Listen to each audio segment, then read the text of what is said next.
So I don't know how you really want to start this thing off, but first and foremost, happy St. Patrick's Day. Thank you very much. Happy St. Patrick's Day to you too.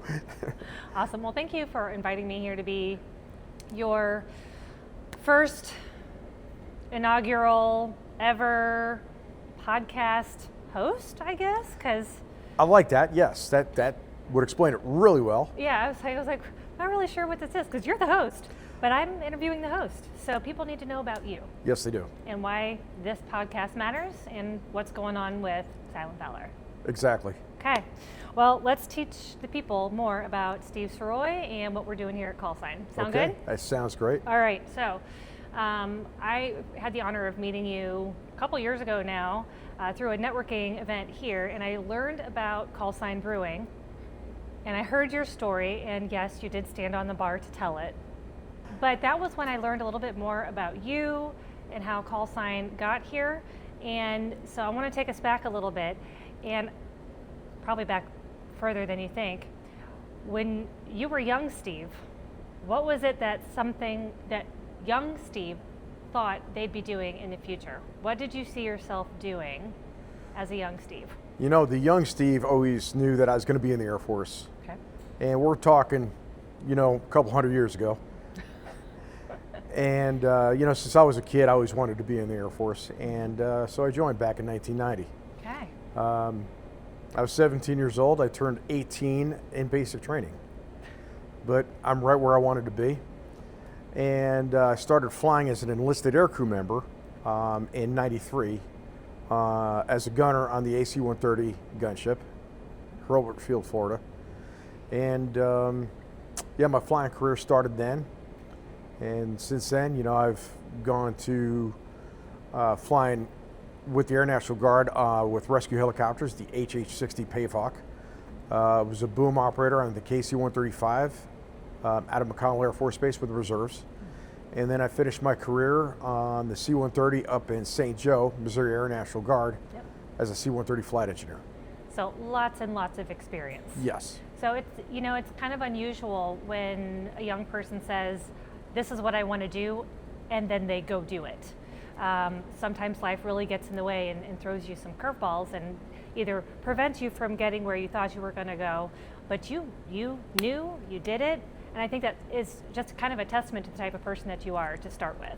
Absolutely. There were a lot of bumps in the road, not going to lie. It was not easy. Yeah. But you can't tell me no. And I did what I felt like I needed to do, and here we are today. Yeah. After a great 30 years of flying and about 4,500 flying hours, Wow. probably over 200 combat missions over Bosnia, Kosovo, Afghanistan, and Iraq. And what would you say, what did that experience do for you? How did it change you? Well, when I first started flying on gunships, that was my coming to age era. I was 21 years old when I got there, and honestly, I was probably too mature to even be doing what I was doing then. I was flying with guys that flew in Vietnam, and of course, I was a little mouthy guy back then. What? I don't know that I could have seen that. So, just wanted to be part of it, part of them, and I was humbled very, very quickly. And the 8 years that I spent, or the 7 years that I spent flying with gunships, they humbled me. They kept me. They had to pat me down a couple times, but that's okay. Along the way, I'm not going to say I made enemies, but made a handful of people pretty frustrated. But that's just part of growing up. I wouldn't change those years now. I'm kind of embarrassed by them sometimes, if you think We about all it. did silly things when we were young and dumb and growing up, right? Exactly. So that's just, how I became here. Got out of the active duty after the war in Kosovo and went to go fly as a flight engineer on rescue helicopters for the New York Air National Guard. I bet that was pretty fulfilling. It was. I'm sure it had its moments, right? But it did, but it was one of those things you just proud to be a part of it, and flying on helicopters is just different than fixed wing. Oh, yeah, I'm sure. So every one of my flying jobs were gratifying, but they were different. And they're different in different ways. Like, hey, Steve, what did you love flying on the most? Well, sometimes it's gunships. Sometimes it's just a slick C-130. Sometimes it was a tanker. Sometimes it was the H-60. It all depends, because they all have their coolness about them. You know, tankers, you know, you flew all around the world. You did everything. You went everywhere. You were air refueling other airplanes at 22,000 feet. That's pretty incredible to think about. It is. Yeah, it's pretty just the whole process of it. It's you know, you got to see it.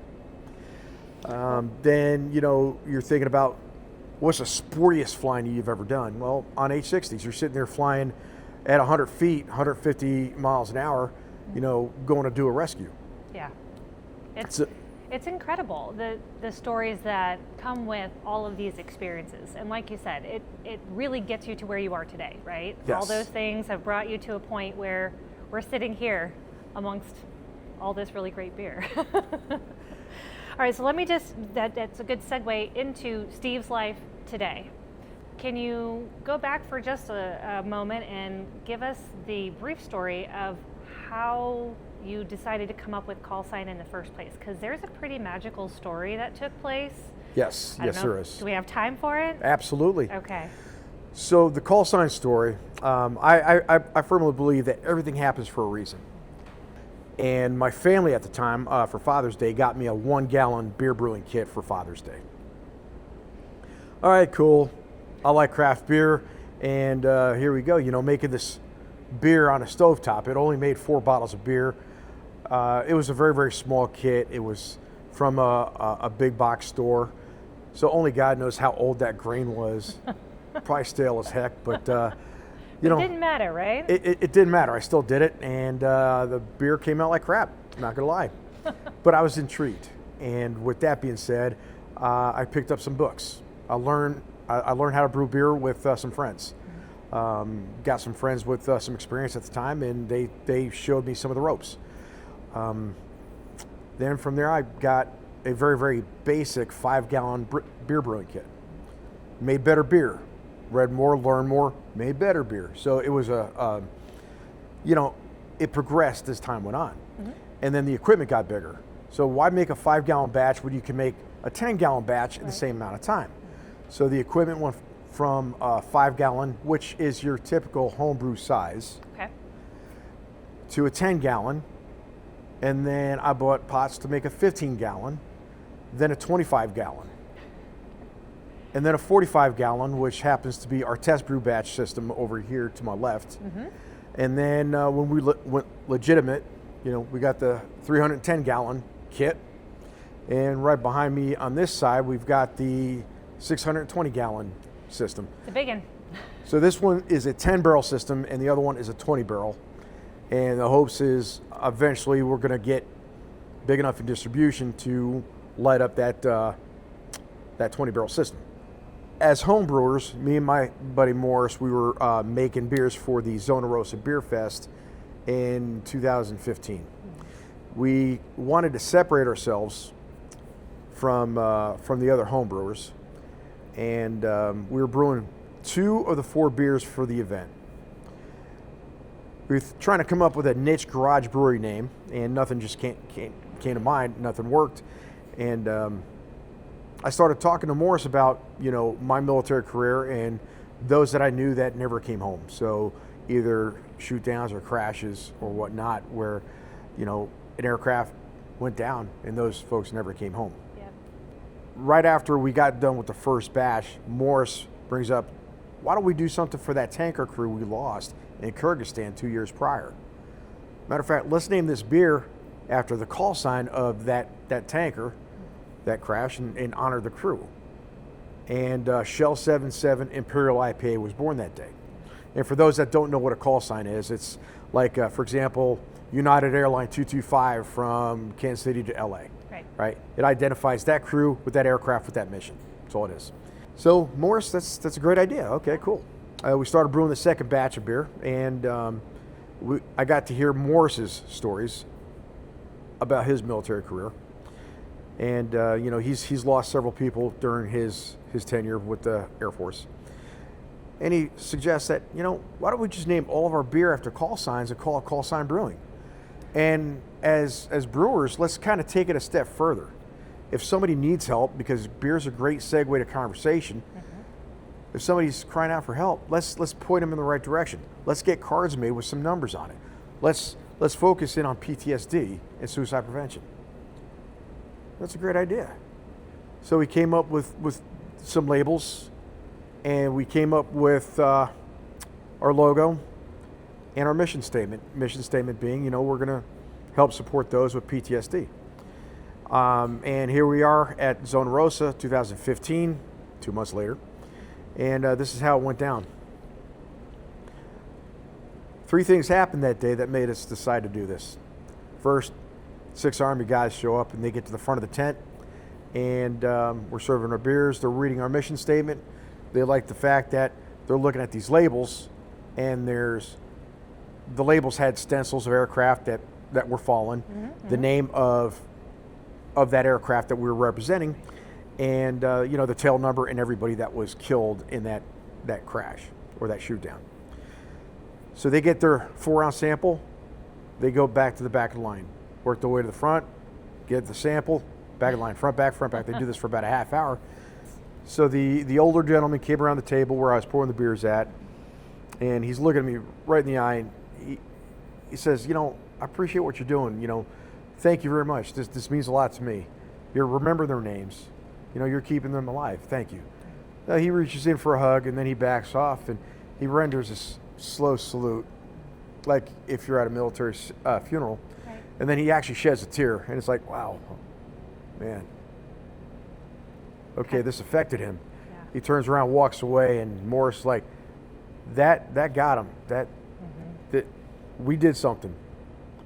We don't know what his story is, but we're sure he's got a story. Touched it. Yeah. Half hour later goes by, another gentleman shows up, pretty much bullies his way to the front of the line, and he's like, hey, I understand that you got a story about your beers. Yeah, we do. Okay.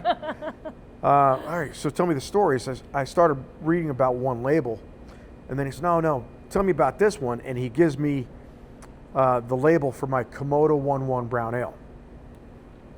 Okay, that was an Air Force rescue helicopter that crashed in Afghanistan in 2003. Partly through the story, I look up, and he's got his hand over his face. It's like, oh, man, stop. Dude, I know the story, man. My wife was on it. Oh, man. Yeah.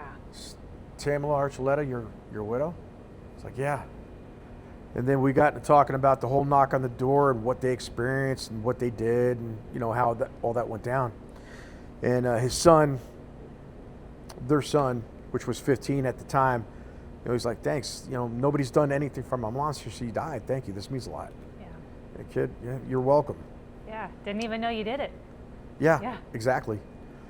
Then they went about their own way, and like literally about a half hour after that, this Air Force fighter pilot shows up. He sees our logo, and he's like, yeah, well, I gotta check this out, you know, putting a damn airplane on their logo. Right. What's I it about? want to see what this is. So he gets to the front of the line, and we pour him a sample, and this is where the world gets small and even smaller. And we get to talking, and it turns out that his father was my commander when I was flying helicopters out of Long Island, New York. Yeah. Okay, cool. How weird is that? Right. And after talking for a little bit, because the same guys that I flew with were the same guys that he went through high school with. And there was a certain point where he looked down and saw the label for Komodo 11 Brown Ale. He goes quiet for a second. He goes, hey, I'm going to go get my wife. I'll be right back. Okay, I'll be here. He ran and got her and came back, and he gave her that label for Komodo 11. And her eyes got big. I remember those big old blue puppy dog eyes that she had, and she's looking at that. She said, oh my God, that was Jason's helicopter. That was their call sign. There's Jason's name. He was the flight engineer on that helicopter. And I was like, ma'am, are you Jason Hicks' widow? Yes, I am. Did you know him? Yeah, I did know him. I went to flight school with him back in 2001. I did know him. And then she just reached in for a hug and she just let it cry. Yeah. I mean, she just let go.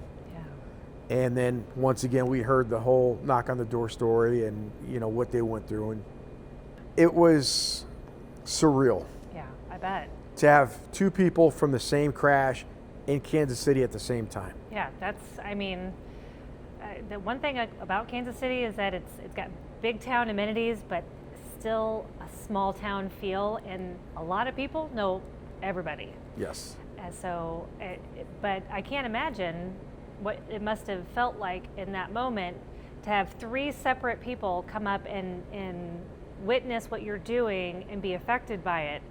And so you were saying that magic is what spurned this big idea. Yeah. So right after that encounter with that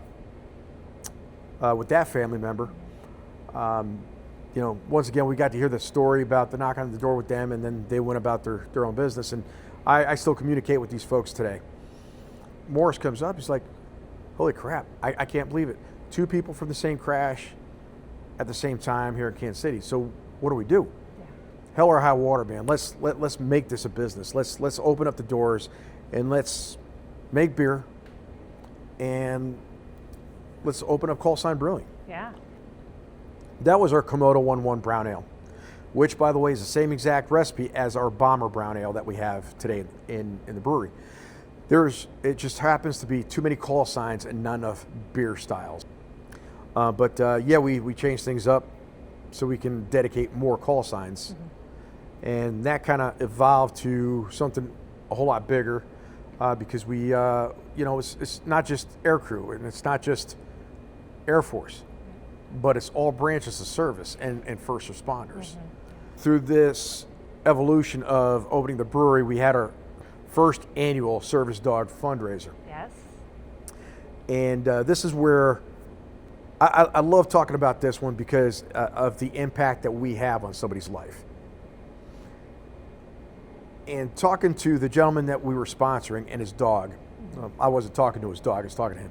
Oh, I don't know. Dogs are fun to talk to. They always listen so attentively. They do. So we had our first annual service dog fundraiser, and the gentleman that we were talking to didn't look all that mentally well, and he has issues, right? Mm-hmm. And he's like, I barely get out of bed, but I've got to train with this dog at least once a week, otherwise I won't get it. But there's also the funding, so hopefully the funding comes through, and it's $2,500 for one dog at the time. And lo and behold, that day we raised enough money for 2 dogs, so 2 dogs got sponsored. That's great.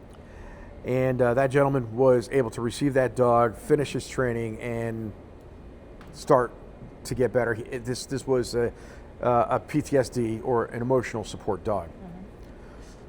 6 months after this, I'm at Walmart exchanging some items, and a guy shows up behind me with a service dog. Oh, cool. Sir, you mind me asking, your service dog, was it provided by, so I start rattling off some names of some organizations that mm-hmm. we supported at that time. And then he takes his hat off, looks at me, smiles, and goes, "Hey, Steve, it's me, William." Holy crap.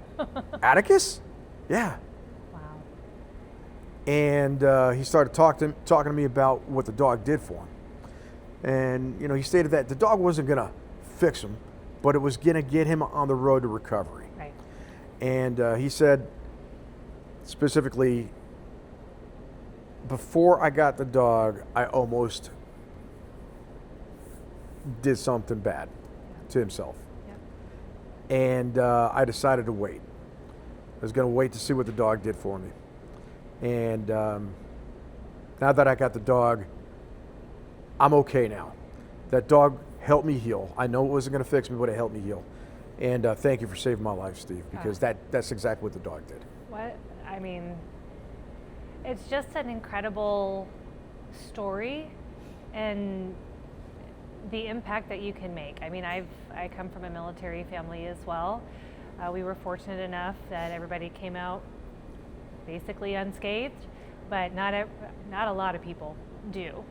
And being able to position yourself in such a way that you can make a difference in the lives of people who have given so much and are really struggling is just a powerful thing to be able to give back to the community. Yep. So what are some of the big accomplishments that you'd say that you've accomplished being here now that obviously, you've been helping folks with their service dogs. Yes. How many have you been able to help with at this stage? So, matter of fact, this Friday, so we're St. Patrick's Day, 2026. Yeah.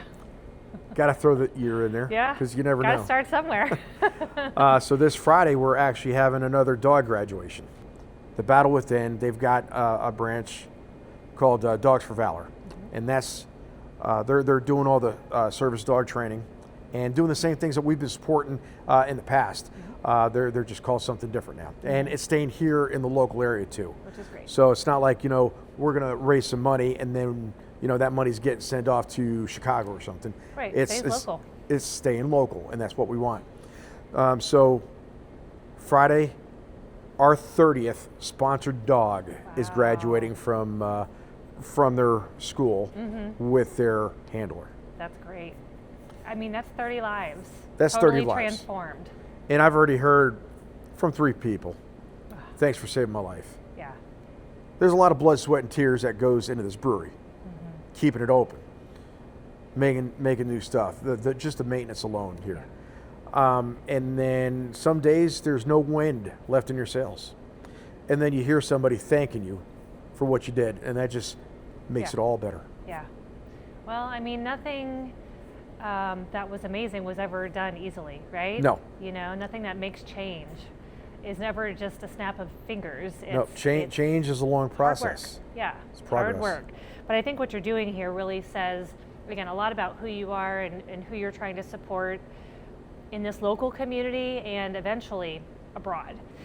So let's talk a little bit more about call signs. So first of all, obviously we know it's a brewery, but you did just make one big addition to it, didn't you? Well, the big addition, in order to survive in any type of service industry, you've got to have a restaurant. And we had in mind to have a restaurant here at this location, but not run it ourselves. That was a good concept, good on paper, utterly miserable in reality though. When you have somebody else doing your kitchen, when you're contracting that out, their heart's not in it like yours is as the business owner. The kitchen was a concept that we had to have, but we figured it would have been good enough if we just leased that out to somebody. And we've had multiple folks through here, and the last 2 were not nearly as helpful as what we were expecting. So we decided to take it over. It's like, well, we need to just do this. We need to have control over it, so that way it's open when we say it's open. We control what we make and what people want. And that way, it's just one big cohesive family. Yeah. So probably about a month ago is when we had the soft opening. We hired a chef. She's a Navy veteran. She served on the USS Nimitz for 11 or 12 years. And then she got out of the Navy and went to culinary school. And she's got her own recipes. So we decided to stick with just pub food. But it's not just pub food. It's not your run-of-the-mill frozen food, throw the patty in the fryer. It's handcrafted. So she's doing a great job with making sure that the onion rings are fresh, and those are made daily. It's a lot of work. It is a lot of work, A lot but of work. she's dedicated. She's phenomenal. The burgers, they're not just frozen patties. She gets ground beef and she mixes all the seasonings. Love She it. makes the patties. All of her food is that way, and why is that important? Because it's not just basic pub food. This is handcrafted pub food, which is, I feel like, really important. And for you to stand out as a brewery, you need to have that option where the food is good, Yeah. and it has to be good. Well, and it's for me, when I go out and I'm enjoying a beverage, I usually want to have a snack at least, if I'm not having dinner too. And being able to have that here at such a level means that I can come here and spend a little bit more time, probably a little bit more money, because Exactly. we're having a good time. And it's not just just the food and just the beer. It's the entertainment and the activities and the community and the bands and the things that you do here that really take your space just from being a brewery to a community staple. Exactly. Just the difference it made so far since we've been open. Our beer sales have increased. I mean, they've almost doubled. And the hope is, because it's still new, so the news ain't out yet. But once it starts getting out there, we're going to tend to get busier and busier and busier. And therefore, people are going to come in, eat more food, drink more beer. So we have it all here, handcrafted food and craft beer. Yeah. So it's all under one roof now. So speaking of beer, what are you drinking? Is So that this your favorite? This is my favorite. This is my go-to. Okay. This is the Freedom American Lager. Okay. I used to love IPAs, but kind of throttled back on the IPAs and the pale ales, and now it's just the lager. All right. So tell me a little bit about outside of the brewery, what your life is like today. Whoa, yeah, Steve's a busy guy. I know. I actually did retire from the Air Force side 3 years ago. Yeah, heart murmur kind of grounded me, and Air Force said you can't fly anymore. So since I had 33 years in, I figured it was time to hang it up. Probably okay. I did my fair share. Yeah. And I think my body's just like, yeah, you stay home more. But you have good reasons to stay home right now, right? Yes, I do. Yeah. So, recently got married 2 years ago. And the brewery is going to be hitting its 8th year. Gosh, time flies. Now, we were open half that time at our first location on Gentry, little 3,000 square foot building, and now we're 23,000 square feet on this location. And it's a great spot. Yes, it is.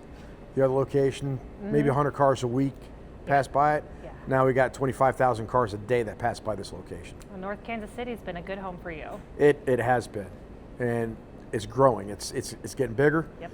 And there's just a lot of people here. It's the place to be. If you're going to open up a new business, North Kansas City is where to go. Well, small plug for myself. I'm a real estate agent. I got clients clamoring to get into this area, and there is nothing available. And as soon as something is here, it's gone. It goes that quick, huh? It's that quick, especially for businesses, because it is only 4.5 square miles. So like the North Kansas City proper.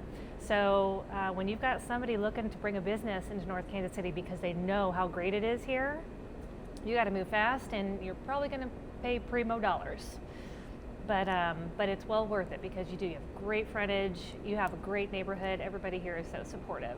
And I think you've seen that with the community locally has really stepped up and come. Absolutely. And this is a good tight-knit community here as well. It is.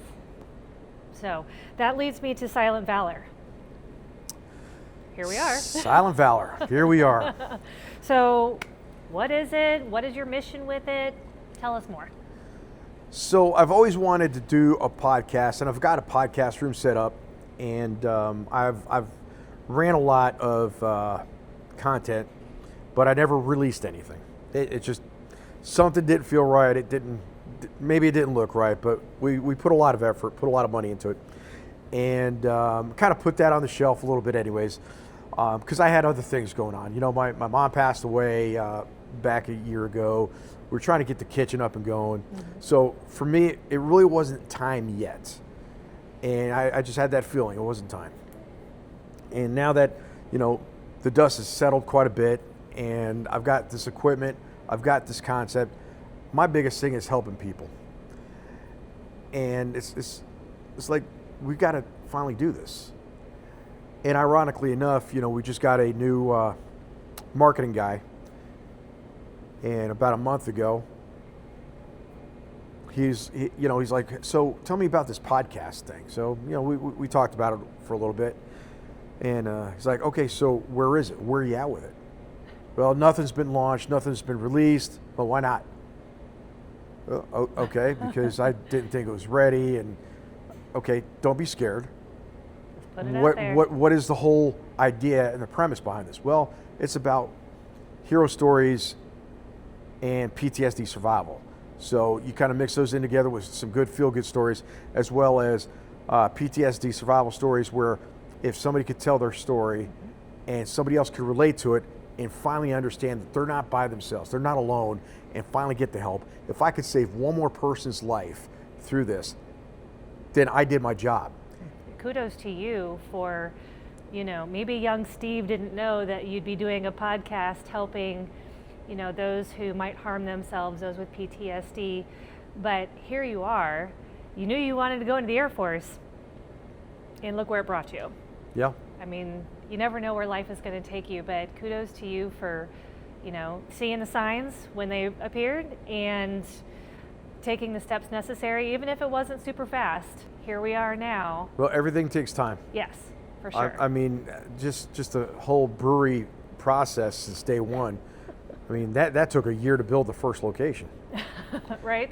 In 2017, I mean, it's we had 3 hurricanes, so I was gone for 4 months doing hurricane relief. Where do you see Silent Valor, Call Sign Brewing, and Steve in like 5 years from now? Well, Steve will probably be sitting here doing the same thing. Drinking a beer. Drinking a beer, talking to people. Everybody wants to have a beer with Steve. The brewery, though, you see, the great part is with this location, and we've been here 3 years now, and our distribution, especially over the last 3 or 4 months, has taken off. We've got a gentleman that took over our distribution portion because we self-distribute in the state of Missouri, and this guy's been doing a stellar job with getting our beers out there, communicating with customers, getting new accounts, and just through him, the distribution sales have doubled. Wow. The state of Kansas, we have a distribution company that's doing our distribution there, but in 5 years, I would like to be in all surrounding states. Okay. So Regional. being all of Kansas, Iowa. all of Missouri, Iowa, down in Oklahoma, maybe Illinois. Arkansas? Arkansas would be great, as well as Texas. Awesome. And Texas would be my keyhole because, for those that don't know, the Army and Air Force's exchange service, so AFES, the BX, the PX, their main headquarters and main distribution is in Fort Worth, Texas.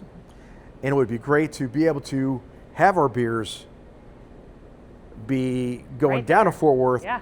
to the distribution point and sent out all over the world to all these military bases. Wouldn't that be amazing? That would change everything here. The Well- dynamics, the amount we sell. It's a long road, Yeah.